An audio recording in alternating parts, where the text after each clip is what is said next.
कौन है ये कहने वाले कि हमें उसने ये नहीं दिया, हमें उसने वो नहीं दिया। तुम्हें तो खबर भी नहीं है कि अल्लाह तुम्हारे लिए कैसे कैसे ज़रिए बनाता है। तुम्हें तो आखिरी वसीला लग रहा होता है कि असल में वो तो अल्लाह के वसीलों का आगाज़ होता है, क्योंकि तुम उसकी सलाहियतों का गुमान नहीं कर सकते।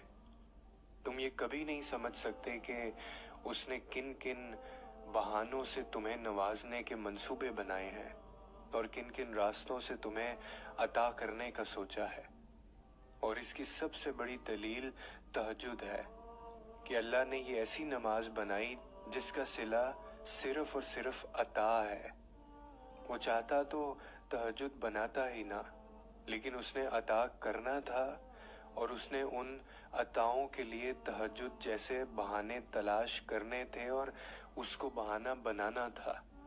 ये खासियत है हमारे रब की कि वो हमारी पसंद हम तक लाने से कभी भी इनकार नहीं करता। कबूलियत की एक राह बंद हो जाए तो फौरन दूसरी राह दिखा देता है।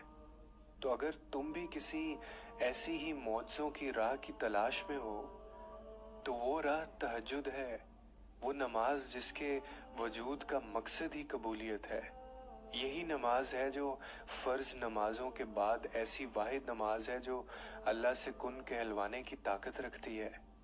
जो दुआओं से ना मिल सका, देखना अल्लाह उसे तहज्जुद के ज़रिए तुम तक खींच लाएगा। तहज्जुद तो बस बहाना बनाती है या बहाना बनती है, वरना कुन के फैसले तो किए जा चुके होते हैं। और तवक्कुल वो नहीं है जो तुम उस दरवाजे के खुल जाने के बाद करते हो जो तुम्हें पसंद होता है। तवक्कुल तो वो होता है जो तुम उस दरवाजे के बंद हो जाने के बाद भी करते हो, जो तुम्हारी आखिरी उम्मीद था। तवक्कुल ये नहीं कि ज़रा सी देरी पे फौरन ये नतीजा निकाल लिया जाए कि शायद ये नसीब में ही नहीं है।